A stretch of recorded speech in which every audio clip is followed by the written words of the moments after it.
Senhor presidente, senhores senadores, senadoras, aqueles que estão nos assistindo e nos ouvindo, sem dúvida nenhuma nós vivemos momentos graves no nosso país. Graves de retrocesso pós o impeachment e o golpe parlamentar que se implantou no país. Estamos vivendo os momentos difíceis de retrocesso na própria democracia. É só assistir os momentos, quer seja nos interesses dos trabalhadores. Direitos estão sendo subtraídos, políticas públicas que conquistamos e avanços, como o processo de políticas públicas de inclusão social, de oportunidade de mais educação para o pobre, para o trabalhador, para o negro. Todas as conquistas que, através da democracia, nós avançamos no nosso país, agora nós estamos vendo retrocesso. E ontem chegou o ápice de que, por causa das grandes mobilizações, este país está acostumado a grandes mobilizações. Mesmo no períodos mais autoritários, chamada sociedade organizada, o povo organizado fez grandes manifestações. As diretas já foi estes exemplos de mobilização do povo. Mesmo no período da Constituinte, grandes mobilização da classe trabalhadora, dos trabalhadores rurais, não é? Eu lembro que vi nessas grandes manifestações, inclusive como dirigente sindical, aqui, que eu era presidente da CUT, presidente do meu sindicato, Sindicato dos Gráficos. Aqui nós viemos com caravanas, eu organizava caravanas de 20, 30, 50 ônibus lá do Pará, pela Belém Brasília, chegávamos aqui e fizemos grandes atos, grandes mobilizações. Lembro que, inclusive, nós adentrávamos aqui neste espaço aqui, que foi feito, inclusive, a própria arquitetura do Palácio do Planalto, daqui do Planalto, era para que esta rampa aqui, frente ao Congresso, era para ser ocupada pelas grandes manifestações do grande povo. Inclusive, tem fotos históricas, o próprio povo subindo nessa área sobre o Congresso, enfim, sem grandes interpretações e etc. O que nós vimos ontem foi lastimável e, como consequência disso, de um governo que está caindo de podre. Lá no meu estado a gente disse assim, está caindo de maduro. É quando uma fruta está madura e cai. Neste caso do governo, não, ele está caindo de podre, né? E usa o instrumento da intervenção militar como para enfrentamento com o chamado movimento social organizado. Isso aí é de um retrocesso do nosso país grave, né? E nem os militares gostaram disso. Acho que o recuo do presidente foi tão eminente logo, não completou nem 24 horas. Dá a impressão que foi exatamente, ou certeza que os comandantes militares das Forças Armadas não gostaram disso, acho que se recusaram a cumprir esse papel. Ainda bem se realmente houve este processo aí. Mas queria falar, lá do meu estado, do retrocesso que se instala de novo no avanço dos conflitos de terra do nosso país. À medida que o governo ameaça ou anuncia vender as terras para os estrangeiros, isso de novo volta e acirra o conflito no campo. Só vê aí os últimos tempos. E a velha força atrasada que ainda tem no campo, do latifúndio atrasado, dos requisitos ainda do autoritarismo ou dos grileiros de terra que ainda existe no nosso país, principalmente no nosso estado, de novo o Estado brasileiro se coloca ao lado destes para assegurar através da violência, das chacinas, esta situação. Foi o que aconteceu em Mato Grosso, a chacina de lá, o episódio do Maranhão e agora, de novo, para a triste história do nosso Estado, nova chacina.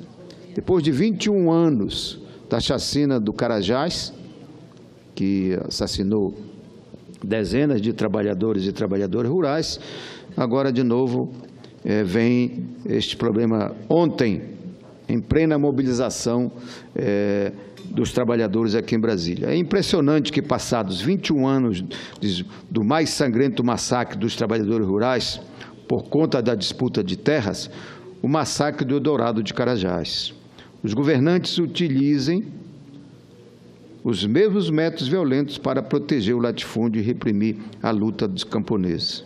Na última quarta-feira, 24, a Polícia Militar do Estado do Pará matou a tiros 10 trabalhadores acampados às proximidades da fazenda Santa Lúcia, da zona rural do município de Pau d'Arco, a 60 quilômetros de Redenção, no sul do Pará. A informação que temos é que os policiais possuíam ordem de prisão e não de execução, mas a certeza da impunidade faz governantes, mandantes e a PM agirem livremente no massacre de pessoas que ousam resistir e enfrentar a lógica da opressão e da desconcentração da terra. Diante desse recrudescimento da violência no campo, que já coloca o Pará como um dos estados mais violentos, a disputa desigual pela terra, a cúpula da Segurança Pública do Estado do Pará busca explicar a barbárie efetuada pela PM. Eles afirmam que o local estava invadido por um grupo armado. Isso já é uma velha desculpa que ao longo de centenas ou décadas de anos isso já se afirma lá pelo Pará. Afirmam que o local estava invadido por um grupo armado. Governo que tem a mídia na mão e difunde a desculpa que lhe convier. A verdade é que nada, nenhum fato ou versão justifica a execução de 9 homens e uma mulher. A execução de 9 homens e uma mulher. Para ceifar a vida de pais e mães de família na operação que mais uma vez derramou sangue no sul do Pará, a polícia precisou de 2 delegados e 24 policiais militares e civis, integrantes de 4 guarnições do Grupo Tático de Redenção. Agora vejam a contradição. Em entrevista à imprensa, o staff da Segurança Pública do Pará assegura que entre o grupo existiu pistoleiros de fuzis e pistolas, que houve trocas de tiros. Dizem ainda que os policiais foram recebidos com tiros, mas nenhum PM saiu ferido. Outra contradição, a maioria das imagens de armas que mostra são espingardas. As espingardas, às vezes, sei lá, que o pessoal faz a própria mão, manual, que é para caçar, matar caixas para matar fome lá dentro do mato. Grande mobilização de entidades da defesa dos trabalhadores rurais estão acontecendo para apurar o ocorrido. A Comissão Pastoral da Terra, que vive em contato com os conflitos de terra no Estado, não duvida que os policiais cometeram um novo massacre de trabalhadores, como já ocorrido no município vizinho de Eldorado de Carajás. OAB, CNBB, CPT e outras entidades estão deslocando os advogados para o local para apurar os fatos. Estamos colocando também aqui à disposição para, com essa luta, ter inversão de valores, no qual a vítima é sempre o povo pobre. A segurança pública deveria proteger as pessoas, causa violência e mortes permanentes, até intimidar as lutas contra as injustiças e impunidades. Exigimos, portanto, apuração e providências. O Estado do Pará já está acostumado nesse tipo de coisa. O Estado de Carajás, no episódio de Carajás, foi usado 2 comandos que comandaram, de um lado, 100 homens armados e, de outro lado, 120 homens armados, que fizeram uma espécie de sanduíche e houve o massacre de Carajás. Agora, de novo, esse processo. Por que o Estado, ao ter, mesmo que seja um mandato ou uma decisão do judicial, né, o caso do mandato do governo mandar junto as entidades de defesa dos direitos humanos, ou o próprio Ministério Público, ou a AB, para acompanhar esse tipo de mandato, se foi o caso, que no caso não foi um mandato de desmonte do acampamento.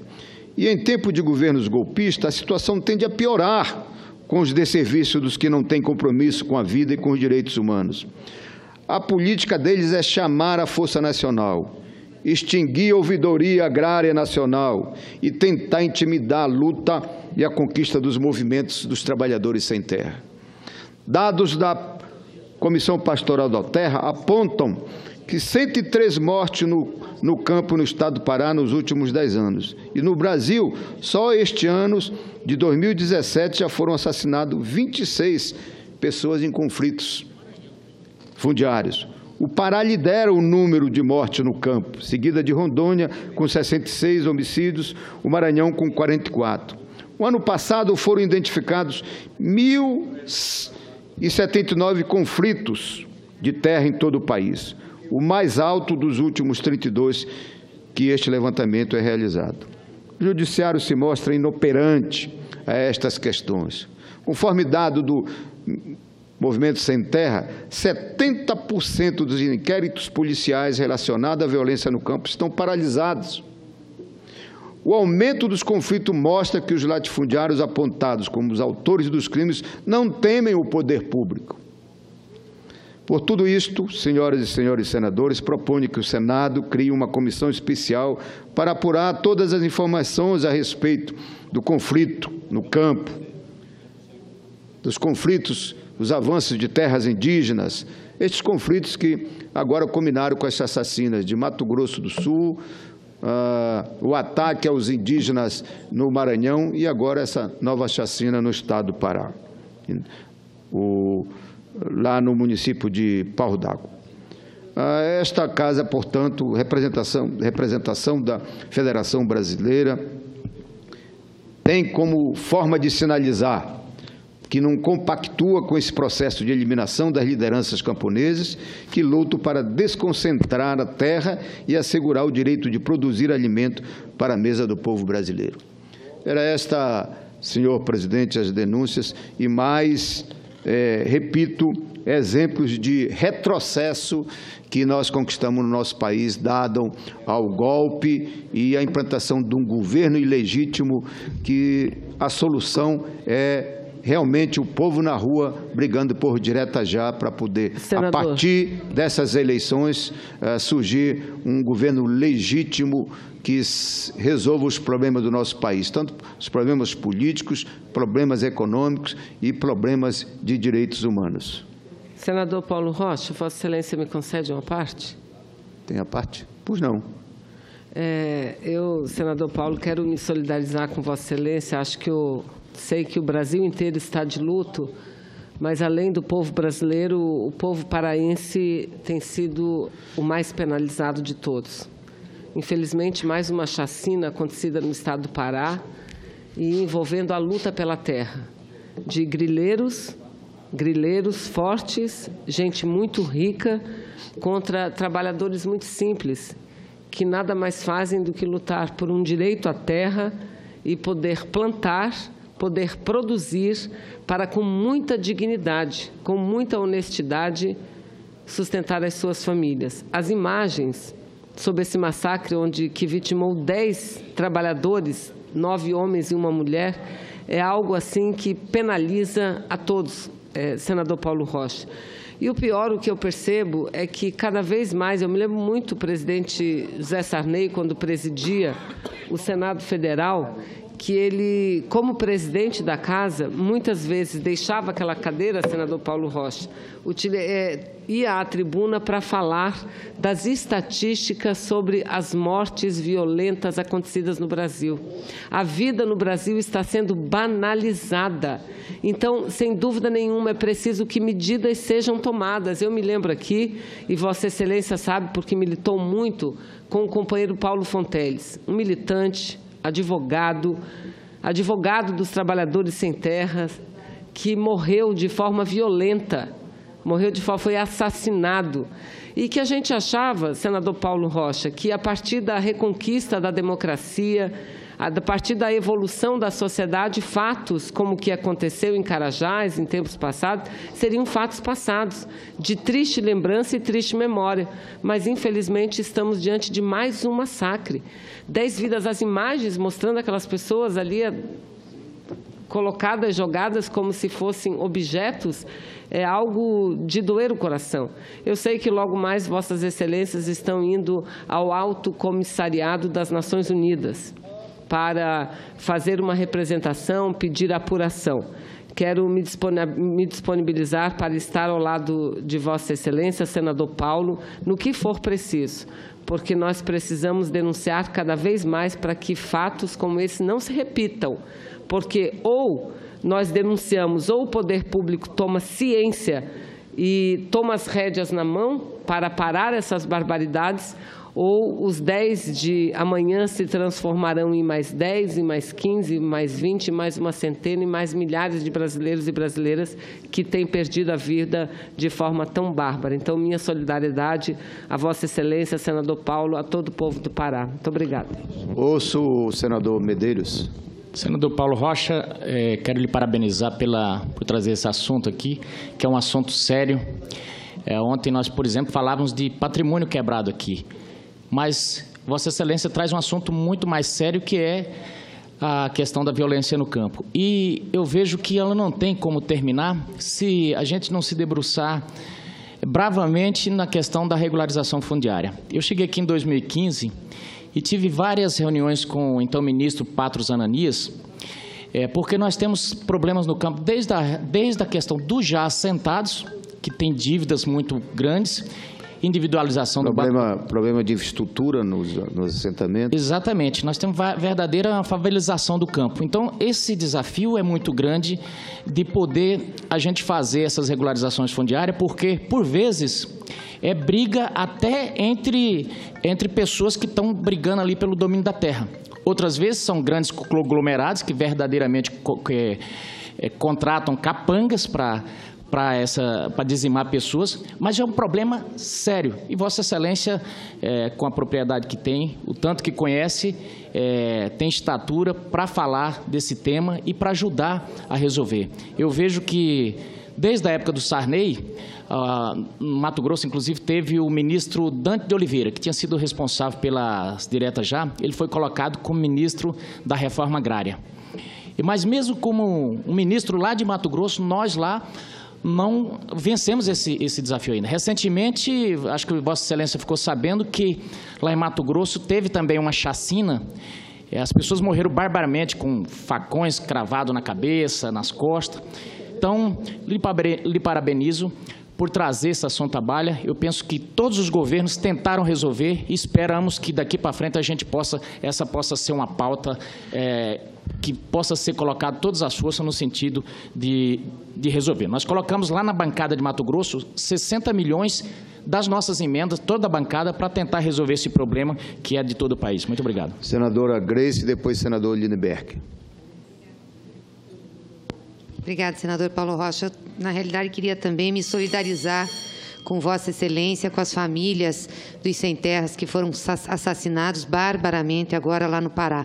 Nós vivemos momentos muito difíceis no nosso país em relação aos movimentos sociais, às reivindicações populares que são criminalizadas e tratadas de maneira violenta por parte do Estado brasileiro. Quando eu digo Estado, é o aparato público brasileiro, e que tem incentivado muitas vezes as nossas polícias a atuarem de maneira a não mediar conflitos sociais, mas a reprimir conflitos sociais. Tenho dito isso aqui sucessivas vezes, que a postura desse governo, do governo de Michel Temer, incentiva essa postura de agressão por parte das polícias e agressão por parte das pessoas. Então, nós vivemos agora, nos últimos dias, situações muito ruins em relação a direitos humanos. Basta ver a situação de Colniza, no Mato Grosso. aonde sem terras foram barbaramente assassinados, a questão dos índios no Maranhão, os sem terras no Paraná, que também foram assassinados, e agora no Pará. Nós temos que parar e discutir aqui, senador, discutir com o Brasil essa realidade e essa situação. Quero lembrar que nós vamos fazer na segunda-feira um evento que é muito importante na Universidade Federal de Brasília, convite que foi organizado pelas nossas bancadas do PT na Câmara, do PT no Senado, com a Fundação Perseu Abramo e também o Coletivo dos Advogados pela Democracia, um seminário sobre Estado de Direito e Estado de Exceção, para conversar exatamente sobre a democracia que nós temos e estamos vivenciando e os problemas decorrentes dela. E essas questões nós também vamos incluir nesse seminário. Então, quem puder participar, e sei que Vossa Excelência estará lá também, vai ser agora no dia 29, a partir das 9h30 na UNB. E eu espero que a gente jogue um pouco de luz sobre o que nós estamos vivendo no Estado brasileiro, na sociedade brasileira, que é um Estado de exceção, pelas coisas que nós estamos vendo esse governo fazer, e um Estado de repressão e de incentivo à violência. Então, eu queria me solidarizar com Vossa Excelência, com os familiares dos sem terras, e dizer que nós temos que ter denúncias internacionais sobre isso que está acontecendo para evitarmos que fatos assim continuem se repetindo. Senador Lindbergh. Senador Paulo Rocha, primeiro cumprimentar o pronunciamento de Vossa Excelência, trazer aqui minha solidariedade também à família dos 10 poceiros que foram assassinados, brutalmente assassinados, e trazer minha preocupação com o aumento da violência no campo. Eu quero trazer aqui números da Comissão Pastoral da Terra, que dizem o seguinte, senador Paulo Rocha: em 2016 foram registrados 61 assassinatos em conflitos no campo. Isso equivale a uma média de 5 assassinatos por mês. Desses 61 assassinatos, 13 foram de indígenas, 4 de quilombolas, 6 de mulheres, 16 foram de jovens de 15 a 29 anos, sendo um adolescente. Nos últimos 25 anos, o número de assassinatos só foi maior em 2003, quando foram registrados 73 assassinatos. Aí tem aqui uma tabela que mostra o aumento de 2015 para 2016. Assassinatos, 2015, 50, 2016, 61. Um aumento de 22%. Tentativas de assassinato, um aumento de 25%. Agressão, um aumento de 206%. Ameaças de morte, de 39%. Então, eu quero chamar a atenção porque sinceramente, eu acho também que algumas posições desse governo aí está estimulando o aumento da violência no campo, principalmente contra indígenas. O que houve aqui em Brasília, quando os indígenas vieram protestar e lutar por seus direitos, foi impressionante. Inclusive, a agressividade da Polícia Militar aqui. Nós tivemos essa semana conversando com o governador Rodrigo Hollenberg, que foi senador conosco. Eu quero voltar lá para conversar, porque também na manifestação do dia de ontem uma coisa me chamou a atenção. E eu quero conversar isso com o governador Rodrigo Hollenberg. É a primeira vez em muito tempo que a gente vê a presença por parte da polícia de arma de fogo. Ontem existiu isso. Eu estou em passeatas por esse país há muito e muito tempo, senador Paulo Rocha. A cena do cara tirando para cima da massa várias vezes com tiros. Claro, então a gente vê um crescimento da repressão aos movimentos sociais. E a questão indígena, porque, veja bem, o governo está querendo mudar um pilar básico da demarcação de terras indígenas, que vem desde o governo Fernando Henrique Cardoso. É o executivo que faz a demarcação. Eles agora querem jogar para esse Congresso Nacional, que é dominado por uma bancada ruralista. Não tem jeito. Então, todos esses gestos desse governo, ao meu ver, tem acirrado muito os conflitos agrários. Porque o governo, inclusive, ele deixa o seu papel de mediação. Esse governo é como se tivesse um lado. O lado dos ruralistas, o lado dos que querem mudar as políticas ambientais. Então, eu chamo a atenção, parabenizo Vossa Excelência pelo pronunciamento. Eu sei que Vossa Excelência, para encerrar, senador Davi, tem sido um dos lutadores, os maiores lutadores aqui dessa causa da reforma trabalhista também.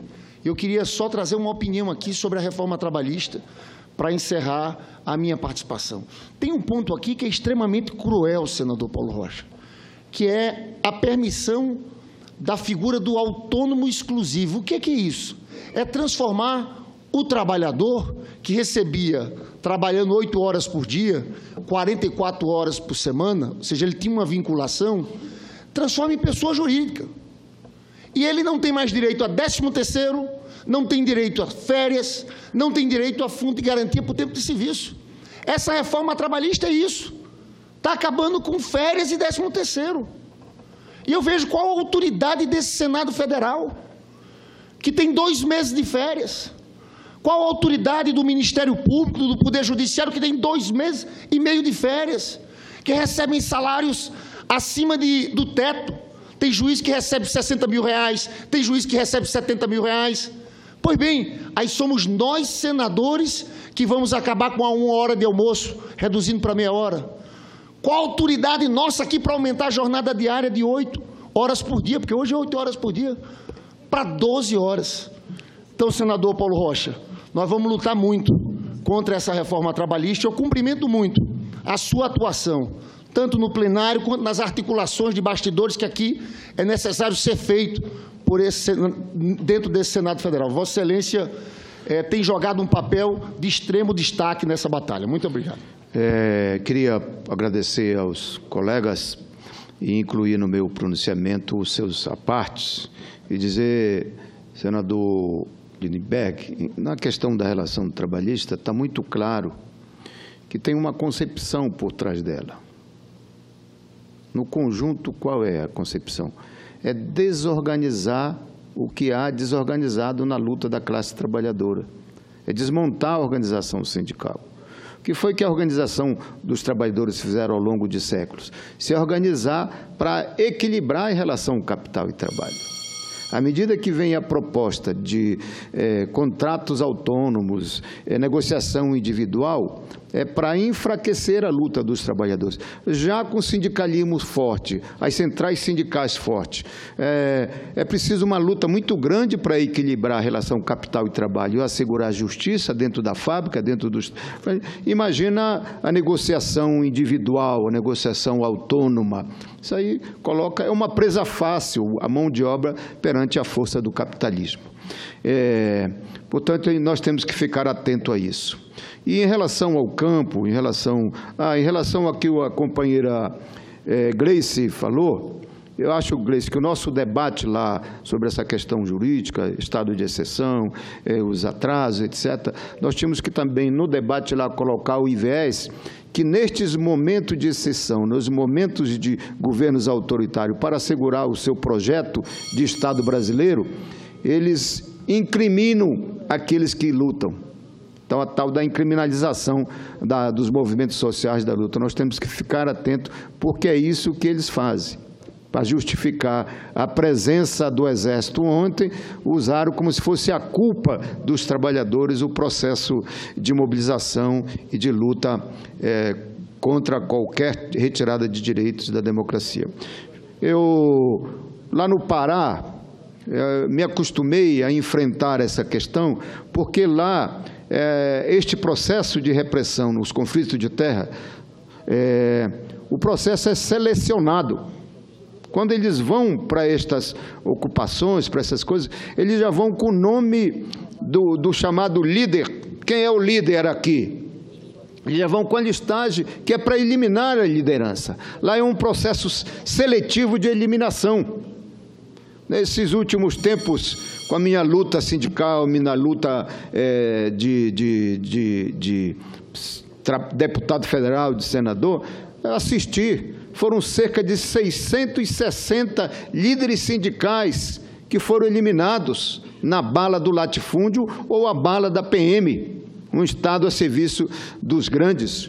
E a eliminação de parlamentares, houveram eliminação de 2 parlamentares, um do PCdoB, o Paulo Fonteles, e o outro, o João Batista, do PSB. E agora, O presidente da Assembleia Legislativa lá do Pará, que é um companheiro do PT, deputado Carlos Bordalos, tem que andar com 2 seguranças, porque também está ameaçado de morte em pleno momento que nós estamos vivendo a conquista da democracia no nosso país. Então, qual é a saída? A saída é esta que o povo na rua estão dizendo. Contra governos ilegítimos, governos autoritários, governos que querem tirar os avanços da classe trabalhadora, governos que querem tirar os avanços das conquistas do povo, só o povo na rua buscando soluções, e a solução é o retorno da democracia e eleger, através do voto direto, com a força do povo, governos legítimos para solucionar os graves problemas do nosso país.